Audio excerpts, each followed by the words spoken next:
Hello, and thank you for joining us today on the Gentle Art of Crushing It show, where we focus on learning and sharing with our listeners all there is to know about how to create success in our lives. This show stands on the shoulders of giants. Our mission is to empower and inspire our listeners to create the life of their dreams whilst having a blast in the process. Let's celebrate life together. Welcome to the show. Today, we have the pleasure of speaking with Amy Ranae. Now, Amy has been in real estate since 2010 and absolutely loves it. She first got interested in it after fixing up her first house and selling it. From there, she got licensed as a real estate agent to help others have a better buying experience and shop for project houses. She absolutely crushed it in that space. And then went on to start her own brokerage, which is very successful as well. She's done a handful of deals in a lot of categories, flips, BRRRRs, live-in flips, and now she's getting started in new construction, commercial development, and residential new construction development.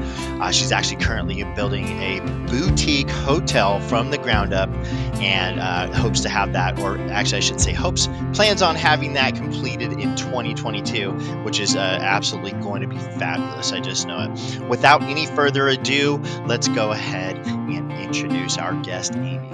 Hi, Amy. Thank you so much for joining us today on the Gentle Art of Crushing It show. Please just tell us about yourself, your background, and where and how you found success, and also include something interesting that most people wouldn't know about you. Something interesting about me. I'll have to think on that one, but I'll just tell you, I got into real estate in 2010 when I discovered I was going to have my first child. I was just out of college and had no insurance. And at that point in time, having a baby was a pre-existing condition, so I couldn't get insurance. So I decided I needed to buy a house because I was living in a fancy apartment in Uptown, which was too expensive. And Obama at the time was offering $8,000 in a tax credit to first-time home buyers. And so I bought a Awesome. house, amended my tax return, got the $8,000, paid the $4,000 for the birth, and that was kind of the start of a beautiful real estate journey that brings us all the way up to today. Something you might not know about me. Let's see. I was the Minnesota Honey Queen in 2007, crown, sash, and all. That's awesome. Can you tell me what the Honey Queen is? Is this part of a parade or like a yearly Yeah, you're, honey fest or whatever? yeah. No, it's like through the Minnesota Hobby Beekeepers Association, and you wear a crown and you do parades, but you also like go to schools and talk about like why beekeeping is important for agriculture. It was pretty That's cool. great. It sounds like it was a Yeah, blast, I'm sure. it was actually super fun. Heck yeah.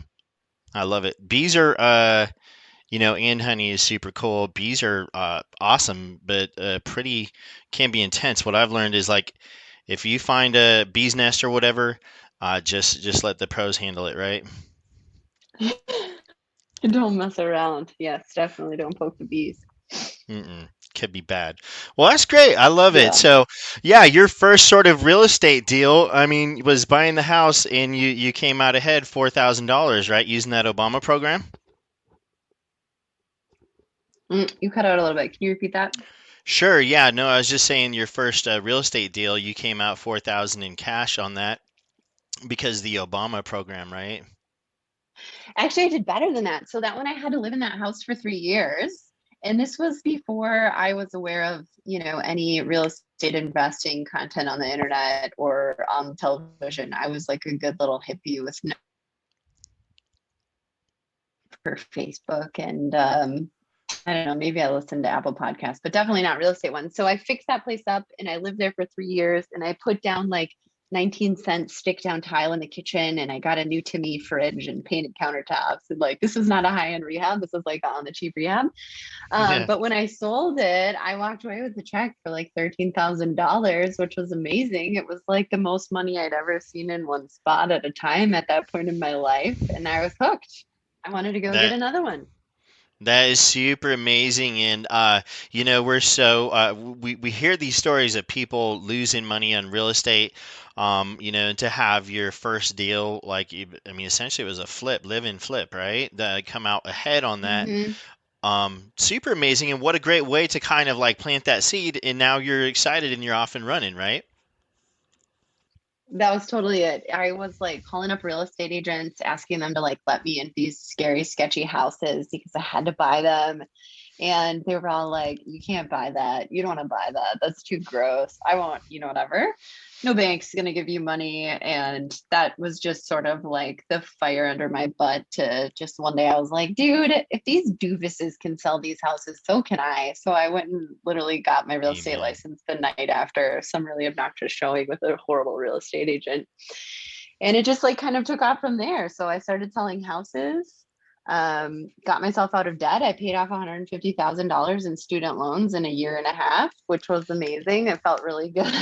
That's huge. I love it. Yeah. Yeah. And Did you then did you call Dave Ramsey and do the debt free I yell? no, I did not, because even though Dave Ramsey was kind of a motivator at the beginning, like I read Dave Ramsey in that first house that I lived in, and I did my first budget, and I was at the time in grad school getting my master's in human nutrition and working as a nutritionist, making 20 bucks an hour.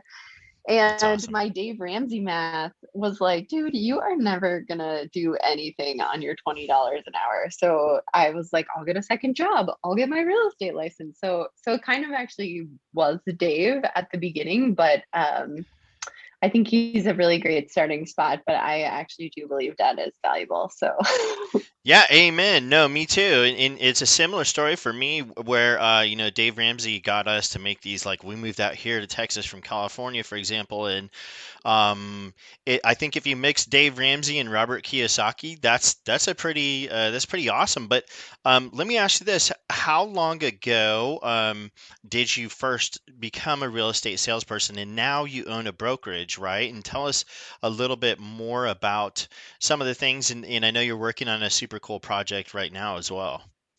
yeah, so I got my license in 2014 and started selling houses kind of in the same way as I bought my house. It was just like, oh, this is how I will do this, right? So people were telling me, you have to smile and dial and you have to, we've been doing it like this for 25 years. And I was just like, okay, barf. I don't want to do it like that. That's gross.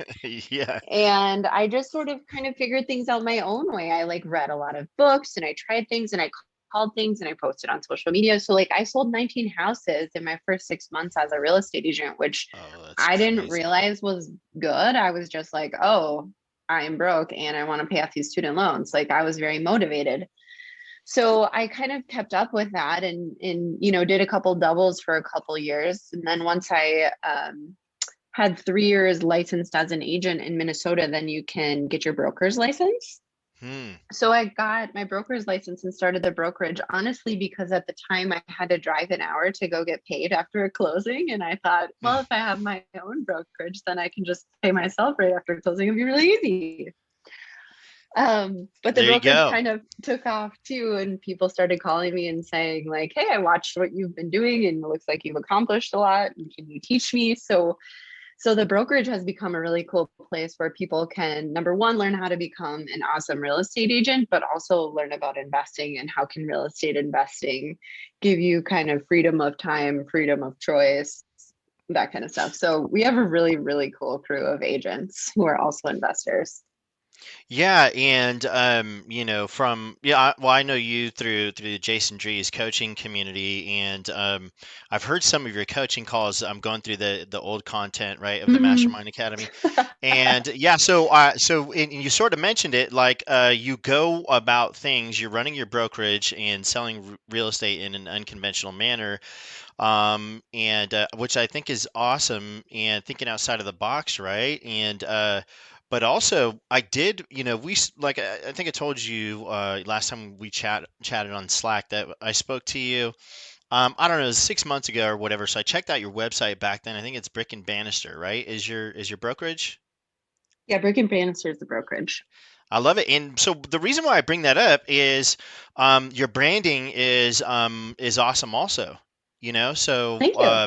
Yeah. That was a So fun process, actually. did you work with like a designer on that or? No, I had a coach at the time, a different coach, eventual millionaire. She's awesome.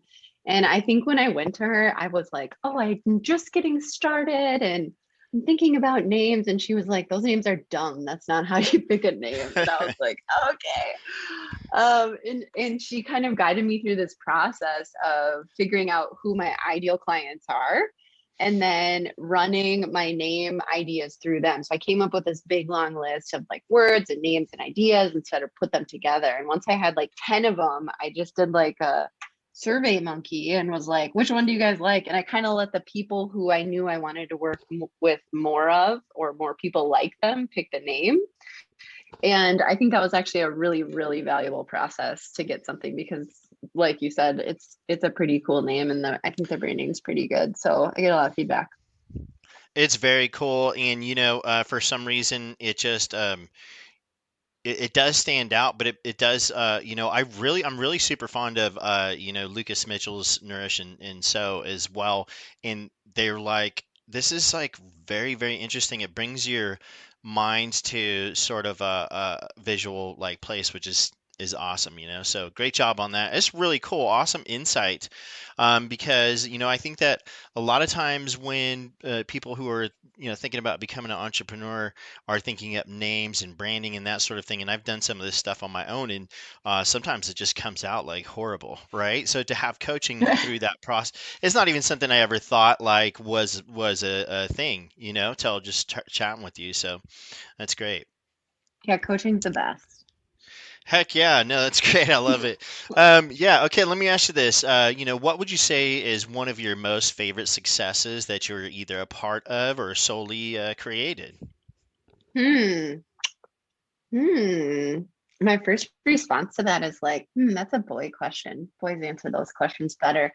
Um, because I feel like success is more of You're like, probably going right after saying that. You're probably going to answer this the best that anybody ever has in all of eternity.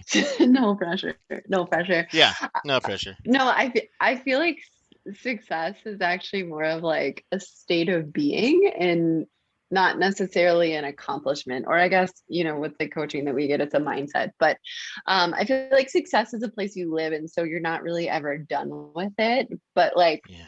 I guess if we're trying to, put it in a box, I've done a lot of really cool projects, but I think one of the coolest ones I have right now that is in the works is not even done, but became a point of success before I even started it is this hotel project that I'm doing. So I'm building a ground up new construction boutique hotel in a small town in Minnesota. I close in April. I'm doing a capital raise. I've never done that before. I've never built a hotel before. I've never done any of it before, but like the way that this project has come about has been so supremely successful from the beginning that now I'm sort of just following the steps to make it an actuality and kind of bring it into this world. It's really, really cool.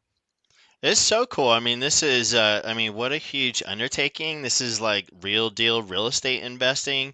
It's great. And I know, from just getting to know you a little bit that you're very out of the box thinker, and it's gonna be a smashing success. So I can't wait to actually like someday come stay there and but also see pictures of the completed project, and it's very cool. Yeah, it's going to be really fun. It's funny you Heck yeah. say that's real deal real estate investing because I don't even think of myself as an investor. Isn't that funny?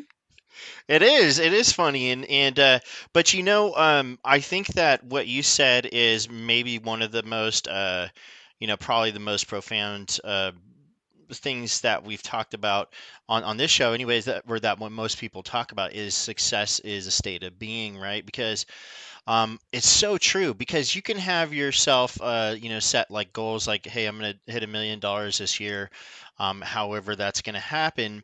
And so, internally, we could be telling ourselves we're not going to be happy until we hit that $1 million. And then once we hit that $1 million, if we do hit that, right, then it's not going to, we're not going to be any different. We might be excited and feel awesome for a little while, but I do think, kind of like you brought up, like you mentioned, it's the inner work and understanding and that or defining success for yourself and living in that state of being as much as possible, which is challenging enough as it is. But what do you think about all that ridiculousness?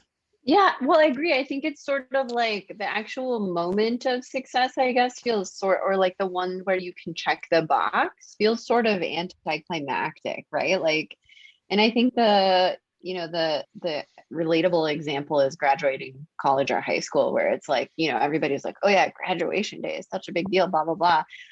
You work so hard and all your classes, but then you get there and then it's like, well, now what? And I think that's sort of what I mean when I say success and state of being is like the actual process that I'm going through right now and have been going through for the last year of like negotiating with the city and doing design and figuring out who the people on the team are and all that kind of stuff has like been the fun part that frankly, once it's opening day, like, yeah, that's going to be fun. But I imagine by that point, I'm going to have like a couple other things cooking and it'll just be like, cool. Yeah, now it's a hotel, you know? Yeah, no, I'm sure. Yeah, that's great. No, awesome. I love it. Would you mind telling us, or what would you say is one of the most valuable lessons that you learned from the experience of working on this boutique hotel up to this point? There was, well, actually, I have a lot of valuable things. This actually whole experience has been really valuable, but I'll try to give you a couple juicy ones. So there was a moment I was sitting in a hotel, not a boutique hotel, just like a regular old boring hotel, with my sister. And I was like, yeah, I'm building a hotel. And she was like, what do you mean you're like building a hotel? You're just like a person. Like people don't build hotels. And I'm like, dude, we're literally sitting in a hotel right now that somebody built. And she was like, well, yeah, but like, Marriott or whoever, whatever it was, right? I don't remember where we were, a company, an organization, or whatever built the hotel. But it was just this kind of realization of like permission, like who says so. And that's been one of my kind of major learnings, I would say, in the last year is like who gives the permission and who needs the permission. Because we kind of are in this place where like you can only do that if like someone says you can. And like, I even go back and forth between like, oh, am I going to get in trouble for doing that or saying that? And it's really just like, you can give yourself permission to do something. So like if I want to build a hotel and I can figure out how to do it, like I can build a hotel. Who cares? It's fine. Amen. No, that's it, and that's a great point, really, because it's so interesting that I almost think that that sort of thought goes, in our minds. You don't have permission to do this or whatever, without it's unchecked, right? So, super, super true, though. Yeah, do you feel like it's like, I don't know. I think it's kind of a social media thing, like you want social media like cheer you on, but I think it's also goes even back to a school thing where it's like, do I need to raise my hand to say this thing or like you know what I mean? Am I gonna I get do. detention for doing this? Whatever. I do. It It's just so weird. continues. Yeah, and I bet you, I think that you're actually probably onto something right there. I bet you it's from, school, but also maybe some parenting. But I catch myself doing this sometimes. The person I catch myself doing with this the most is the person who supports like all of my decisions like the most, like my wife, right? And I'll go, I don't really need to ask for that. I just do it, right? But Right. I'll catch myself doing it anyways. And this is the lady that like just last week or 2 weeks ago, I said, hey, guess what? Krista, this is what we're gonna do. We're gonna save up launch money, and I'm just gonna go and just write music, and we're just gonna earn money from music, which is just like, uh, you know, way out there. But she's like, yeah, okay, let's do it. So it's like, Yeah. I don't. She supports me, so it's just funny that I get caught up in that with her, right? Yeah. But Well, I it's guess the truth is interesting. it's with me. Yeah. So one of the things I've learned in the last year or two is like whose opinion matters, right? So like in a marriage, there's necessarily some of that back and forth, right? And Yeah. maybe it's permission, but maybe it's just like being respectful of the person you've decided to combine your life with for the time being. Yeah. But like I'll ask for advice from people in, on the internet, in different groups that I'm in, people I know, blah, blah, blah, blah, blah. And you'll get like all different kinds of advice. And I feel like my first response is to like do what people say, but like what I realize is like I only care about your opinion if I care about your opinion. And so my first order of business is to establish if I care about your opinion and why I care about your opinion. And then to only pick the pieces that I actually really care about or that feel good to me of the advice you gave me, right? Like I don't have to take your full flat out advice. I can be like, oh, I like that little piece. Let me just add that to my little recipe I have going on. Yeah, it makes total sense. It's kind of like, if would I take advice from Brandon Turner or my neighbor, and if I do, is it going to hold the same weight? So plus like when I'm listening to books, if there's stuff that I disagree with, I can look it up later or whatever, but I still can learn a lot, from there. So you can, I think that's a great point. Yeah. But like also like if you bring up Brandon Turner, like dude, I love Brandon Turner. I buy everything he sells. I think he's fabulous. But like Yeah. should I take his advice on nutrition? Like no, probably not. Probably I know a little more about nutrition than Brandon Turner does.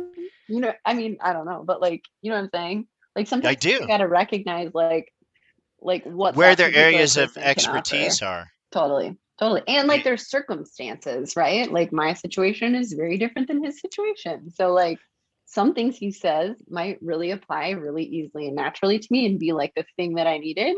And some things I might just need to be like, good for you, Brandon. I'm so happy that that works for you. yeah, it's not applicable to me or like, Yeah. yeah, you may know something that they don't, but it's not like, what's that whole like I try to really steer clear of unwarranted advice of giving it, right? So, Right. Oh, I like that. That's one of my favorite things I've learned too. Sorry, I kept going. Is no. asking permission before you give advice. And this is awesome. Like when if you just ask someone, like someone will be telling you blah blah blah blah blah, whatever. Here's this thing I'm struggling with, and you just want to be like, let me tell you the answer. And instead Yes. of being like, I'm just telling you the answer, you just be like, I've had a similar experience. I'd be happy to share. Is it okay if I share my experience with you? And then I don't do the like you should. I do like the last time I felt like blah blah blah, I did this, and and then they can just like glean what they want from it instead of feeling like you're sort of like forcing your opinions on them. That's great advice too, because yeah, I mean it's interesting. I mean for me personally, but I think us as humans, we do especially when you catch somebody at the wrong time or whatever, we get offended pretty easily, and it's not my goal to do that, right? So, um, and I also think there's a great way to ask anybody anything, if it's done properly. So that's Right. super great advice. Would you mind telling us, about some of the incredibly difficult experiences that you've had to walk through and what you learned from them, or just one experience? Hmm. Oh man, I got a lot of them. I think being a mom was really hard for me. I mean, I think it still is actually. I mean, sometimes it's easy, but it's actually a hard thing because you have to it's not about you, right? And also it's like another person. And so you feel like you want to be the teacher or the boss who's saying, here's what we do, but like it's another person who's having their experience. And so how do you kind of find that place where you're giving good guidance and being consistent and also not just letting them walk all over you and also not negotiating every single discussion of the day because that gets exhausting. um Yeah. so I can't say I've solved that one I'm consistently working through. I don't think that's a very good answer for you, but No, that's it's a great. hard It, it, one. it it's no, because I mean, what you're explaining is like how to parent basically the best way possible. And I think that it, it's a super great goal, and you definitely can do it. But I think along the way, which it's a like honestly, it is a great goal. What you just explained and how we should treat our children is the way that we should treat our children. Now, with that being said, as we're on this process of being a parent, and we're going to make mistakes, right? So I think the key is to forgive ourselves and not, get into that whole thing. But I guess it's hard for me to put in words, but I think that you really just explained how children should be treated, you know? Yeah, it's challenging. Super challenging. And kids are, I mean, they can be, kids can be, challenging. My relationship with my kids, it's great, but at the same time, it's not easy. It's very rewarding though. Right. But no, I love that and great advice. Constantly varied. Constantly what? Varied. It's always Yes. changing. Yeah. Well, right. No, that's a good point. Love it. All right, awesome. So let me just shift the conversation a little bit and ask you this fun question, which is if you were to be sent back in time to age 18, with your same mindset that you have now and everything, how would you fast track your success?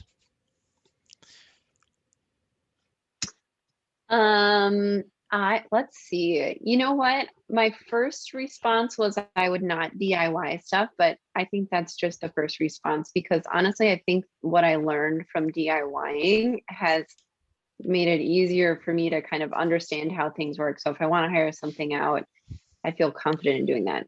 So I think instead of saying that, I would say my second thing that came up with, which is, am I allowed to swear on this podcast or do I not? You are. You're allowed Okay. to be you. Okay. It would be just like, don't give a fuck what other people think because I feel like I noticed that happening more and more the older I got. And when you're young, like you just have these moments where you're just like, I am me and I am loud and I'm obnoxious and it doesn't matter. And you're just like totally in that pure moment of your selfness. And then you get feedback from other people that's like, oh, you're too this, you're too that. And so then you sort of start to kind of cram yourself into whatever box you create. And I think that has made for actually a lot of challenge in my life. And the more I come out of that box, the more, I don't know, freely things flow. So I would say that's it, is like, don't give a fuck what other people think, just do your thing. Yeah, because, people are not You do thinking about you. us. Yeah, no, I love that. It's great. And I actually identify totally with what you said. And it's interesting how, I guess, Brandon, like again, was talking about, as a youth, we are more actively engaged in spontaneous activities. And then, kind of like with what you're saying and what I relate to with what you said is as time goes on, especially when you've got a 9 to 5, again, it's kind of like public school again, or K through 12, where you're going through this thing and you have people telling you this behavior doesn't work and you have to knock that off and that sort of thing. And then so the longer we stay in that box that we're living in, of rules and conditions, the harder it is to get out of it. And it's such a wonderful Totally. thing to just, yeah, to shake it up and step out of it and realize that we do only have one life. Life is beautiful. We have the power to give ourselves permission, like you were saying. And no, it's. I mean, it, even if people out there are thinking the worst of it, worst of us, if we change all of our behaviors for that person, they probably still are going to think the worst of us. So we might as well, it's like you said, just be us. Yeah. Can I share an observation that you made me think of when you're saying that? Of course, yeah. So as a broker, I guess interview is not the right question, but whatever. I talk to people who want to be real estate agents all the time. And the number one fear I feel that people come in with about being a real estate agent is like leaving the security or the so-called security of their W-2. And it's funny because most of the people I talk to are making in that sort of, I don't know, 10 to 25 bucks an hour range. And they're like afraid to leave the security of that when, yes, when you're a real estate agent, you don't get paid every other Friday and whatever. But like a lot of time, like I have gotten checks, single paychecks as a real estate agent that were more than I made in an entire year as a W-2 employee. And so that fear to sort of take that leap of, I don't even think it's a leap of faith. It's like a leap of belief in yourself that like I'm gonna make money and I'm gonna figure it out and it's gonna be all good is really surprising to me. But like I get Yeah, where they're coming from, you know? I do totally, and and I can't remember who talks about this a lot, but I just feel like Robert Kiyosaki, where the security is an illusion, It's anyways, fake. right? Yeah. Yeah, that $10 to $25 an hour job, if they just don't need you anymore, they'll just let you go. Right. And look how many people that happened to in the last 2 years. Yeah, in some cases, it was completely out of the control of the business owner because they had to close down. Like, what are you going Totally. to do? Totally. No, And I yeah, feel this like true. Yeah. what you learn by, I guess, being a real estate agent or investor, or honestly, anything that's sort of like you're responsible for feeding yourself, Hmm. is that like if the world ended, you now have a skill set. Not like actually the world ended, but you know what I mean. If you lost it all and everything, the worst happens, you're in a cardboard box on the side of the road. um, you actually have this skill set to sort of rally and get scrappy and get yourself to where you want to be in probably a lot shorter period of time. Like how to go ask somebody to make you to do work. You know what I mean? Like, here, I can do this thing for you, or you want me to do this, or let me tell you about this. Like, I don't know. I feel like it builds such confidence to go through that process of taking a leap out of the normal way of doing things and doing something scary. It does. And can I just say, okay, you've convinced me to become a real estate agent. And secondly, I'm just kidding. But you never First know, job. right? But Yeah. yeah, yeah. But no, you definitely have, and it's so interesting because this is actually like one of the things that, I'm working on now is getting out of my W-2 and going out on my own. And I feel like having that knowledge about myself, whereas the whole, you only eat what you kill sort of thing, um, is something that it's kind of like learning a trade, right? You learn how to Mm-hmm. be a carpenter. You can take that with you anywhere in the world and get a job, right? But this is Totally. better because nobody can take that from you, right? Right. It's great. I mean, I'm just going to say, so much fun. So, again, thanks for joining us. Let me jump on to this next question here. This is a fun one. And so, what are your thoughts on mindset? You can even talk about frame if you want. You can talk about whatever you want and how to go from a non success mindset to a successful mindset. Um, these beliefs have changed a lot over the last year with coaching in JDC, but I think my beliefs about mindset are, I think, the most important one that I feel is like people don't like. Okay, so I'm sorry. This just made a lot of sound. Bye, honey. Love you. Have a good day.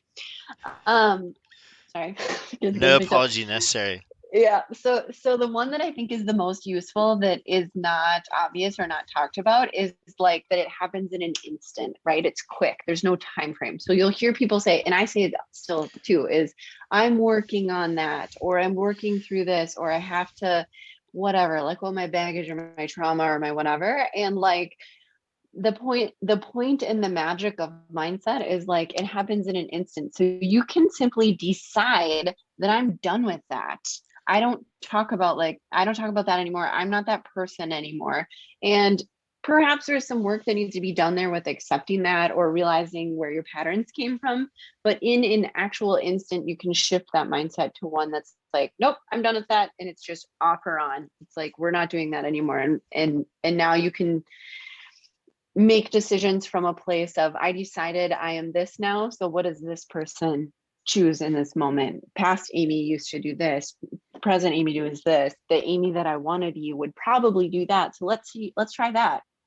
And it really helps you move toward those goals in a moment by moment way, instead of being like, am I on track, am I doing it the right way, what's the strategy? It's just like, I just decided, and now we're going, here we go.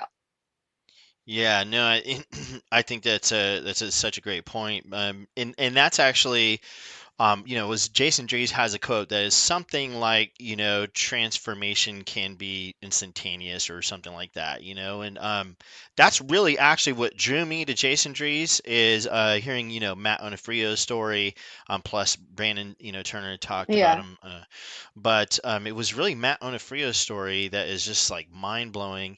And if I'm actually listening to Dr. Joe Dispenza's book, You Are the Placebo right now. Have you ever listened to that or read it? No, I have him in my Audible, but I haven't gotten to him yet. Yeah, yeah. So it's great, and I'm just in the beginning of it, but he's talking about the elasticity, I think, of the mind and how it can be a complete, well, I guess this kind of goes back to every cell in our body is recreated in 1 year, right? Yeah. Something like that. So Yeah. So it's unbelievable, and we don't have to be held back by the past, right? Yeah. It's It's a so great. challenge too, because I think some of our past things that we carry around are like comfortable, even though we don't like it. It's like, oh, I know what I'm gonna get when I'm this person. Where when I decide, oh, now I'm that person, or now I'm simply not this person, and then you go take action, then it can be like kind of scary, like, oh, what's gonna happen? But usually it's like, holy smokes, look what I just did. That's so Yeah, cool. that's Yeah. great right there. Yeah, it kind of and it's a pretty deep conversation, but um shoot, there was something like I had a pastor one time a long time ago say that behind basically every fear, when you walk through it, on the other side, you're going to see success that you can't even like really imagine, you know? Right. That's why I have a hard time with goal setting.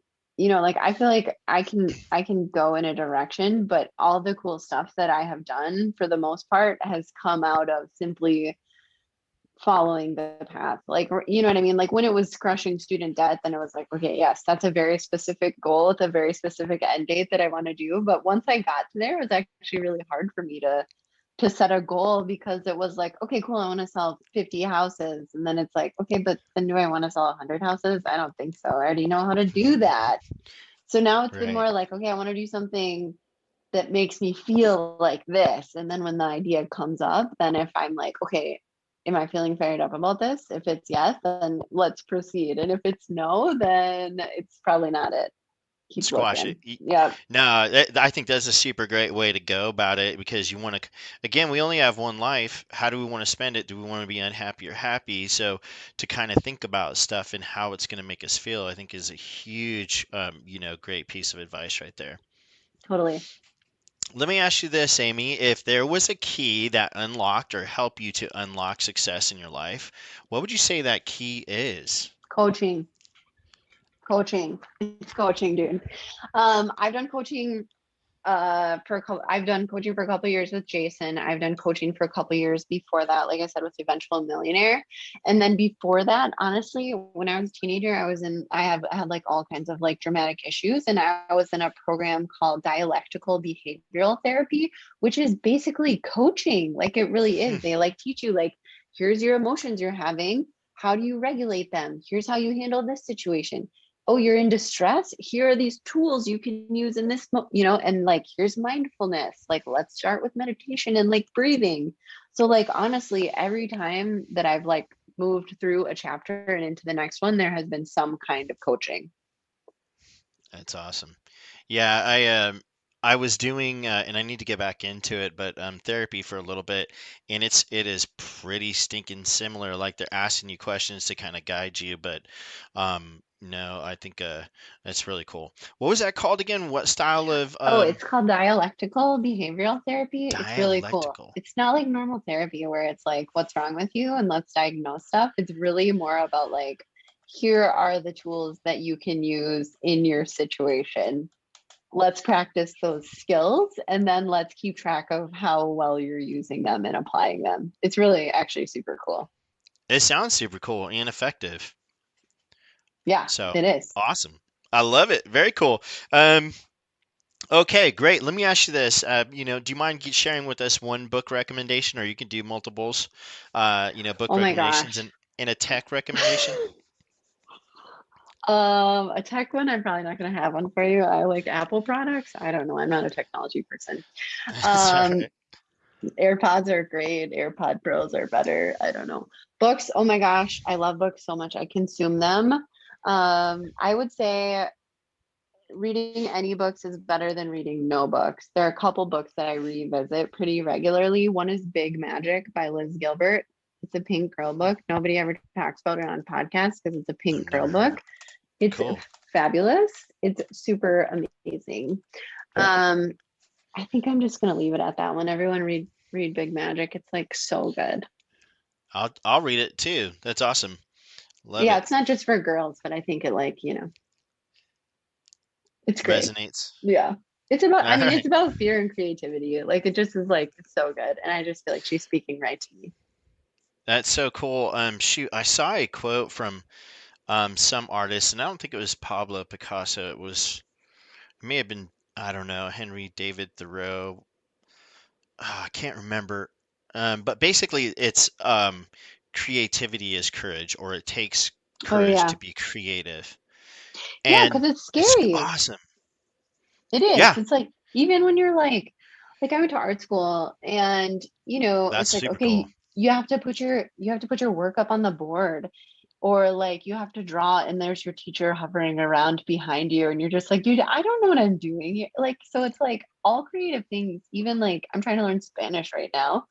Hmm. And I met a friend in the sauna the other day and she was like, so she started talking to me in Spanish and I was like afraid to like practice my 5 Spanish words that I just knew, because it's like actually scary to put yourself out there and do it, but it's so much more fun when you do. So Yeah, amen. You're like actively engaged in life, right? yeah, I say fuck it a lot. That's like my thing. It's just like, fuck it. Here we go. Just just go for it. Yeah. Yeah, I mean, it's like, again, like, I think that we have to remember that in this life that we're living, part of it is, fulfillment and experiencing joy and having fun, and that's how we're going to do that, is by, stepping out on a limb, right? Right. Like you can't have those good feelings if you don't have the scary ones. And like if you want to look back and have a life that was like fun and fulfilling and whatever, joyful, like that's accumulation of moments. So if you're not having like more joyful, exciting, fun, amazing, ecstatic, super hot moments, then like you're not going to be able to look back and be like, my life was so hot. Yeah, and again, there's only one, right? We only have one, so Right. I love that. No, it's awesome. How can our audience support you? And in the sense of, can they, if you're looking for more real estate agents in your area, or is there a particular type of deal that you're looking for they can send your way? I'm looking for a couple of things. I'm glad you asked. Number one, I am going to be raising capital for this hotel like really soon. So I would say if you can follow me on Instagram, it's Amy_Ranae. And my Renee is spelled goofy. It's Ranae. So Amy_Ranae. I'll be posting links for that capital raise opportunity there. And that's going to be coming up in like the next couple of months. Like I said, we're closing in April. I don't know when this is getting published, but that's number one, my most interesting thing. But yes, I'm always looking for amazing real estate agents. We're currently in the Minneapolis area, but I'd love to expand to my brokerage. We're also licensed in Wisconsin. So anyone who's local and wants to be a real estate agent or is a real estate agent should certainly hit me up. Absolutely. Go see Amy for sure, 1000%. And I guess you kind of mentioned it, but is there any other way that you would like, our audience connect with you? Is it through Instagram? Is that the best way? Yeah, let's go Instagram. That's easy. Yeah. All right. I love it. Well, hey, thank you so much, Amy. Is there anything else that you would like to share with our audience before we head on out? I don't think so, because if I open my mouth, I'll just keep going and going. So we might as well wrap it up. Might as well wrap it up. All right, I'm on board with that. Well, thanks again. Super pleasure, and I did learn a lot, and um, these kind of conversations I think are really helpful for growth for me, but also for everybody. So thanks again, and that's going to be it. So that's it. All right, thank you. Thanks, Amy. Awesome. Thank you. This is All super right, fun. it was. All right. Okay. Bye bye, audience. Well, there you have it, ladies and gentlemen. Another episode of The Gentle Art of Crushing It. It was an amazing episode. I know I sure learned a lot. I hope you did as well. I want to take a second, just thank you so much for viewing or listening to this episode. And please just know that I only ask you for one favor, and that is to make this life magnificent. Thank you and have a wonderful day.